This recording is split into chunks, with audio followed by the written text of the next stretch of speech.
جو احباب فلسطین کے ساتھ ایک تحقیق کے لیے یہاں پر آئے ہیں حضرات، اہم چیز یہ ہے کہ اسرائیل کا وجود کہاں سے آیا۔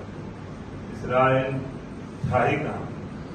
کسی کے گھر میں کوئی بیٹھ کے زبردستی گھس کے بیٹھ گیا، اگر مکاندار اس کو گھر سے نکالنے کے لیے جدوجہد کرے قانونی طور پہ کسی بھی طرح، تو اس کو ظالم کہیں گے، یا جو غاصب ہے جو گھر میں گھس کے بیٹھ گیا اس کو غاصب کہیں گے۔ کسی بھی گھر میں کوئی اگر آ کے باہر والا گھر میں بیٹھ گیا، وہ ظالم ہے یا گھر والا ظالم ہے اگر نکالنے کی کوشش کر رہے ہو۔ یہ عرصے دراز سے جدوجہد جاری ہے ان ظالموں کو، ان غاصبوں کو ان کے گھر میں سے نکالنے کی۔ فلسطین ایک وطن ہے، فلسطین ایک ایسا وطن ہے جہاں پیار و محبت، بہت ہی بہترین لوگ وہاں کے رہنے والے۔ عزیز پاشا صاحب کے ساتھ ہم گئے تھے مسجد اقصی میں، ہم نماز پڑھے۔ ایک چھوٹا سا واقعہ کہ ایک لڑکا فجر کی نماز کو جا رہا تھا، گزشتہ 5-6 سال پہلے جب ہم گئے تھے وہاں سنایا گیا ہمیں واقعہ، 1.5 مہینہ پہلے اس وقت سے۔ نماز کو ایک 12 سال کا بچہ جا رہا تھا فجر میں، تو وہ غاصبین جن کے دل میں ذرا بھی انسانیت نہیں ہے، وہ بچے کو پیٹرول پلا دیا، زبردستی پیٹرول پلا کر اس کے منہ میں آگ لگا دی، جس سے اس کا پیٹ پھٹ گیا۔ چیتھڑے اڑ جا رہے ہیں، ہزاروں گھر، مکانات، بلڈنگیں پورے تباہ ہو رہے ہیں، اور ظالم پھر وہی قرار پایا جائے۔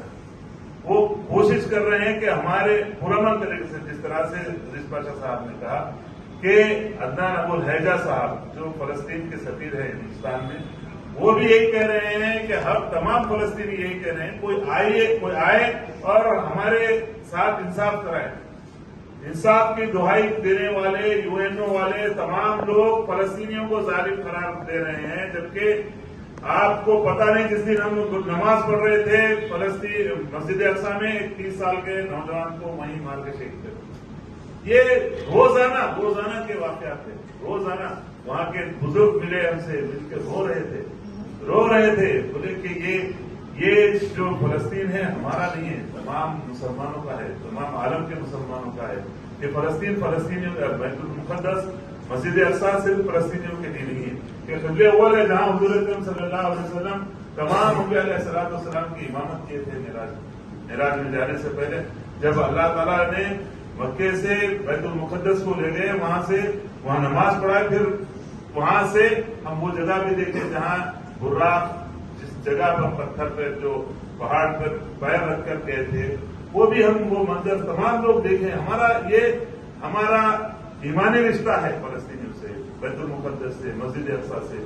تمام لوگ جو دنیا کے انصاف پسند ہے، جس طرح سے الحمدللہ CPI CPM تمام لیفٹ پارٹیز انصاف کے لیے بات کر رہے ہیں، آج جمع ہوئے ہیں۔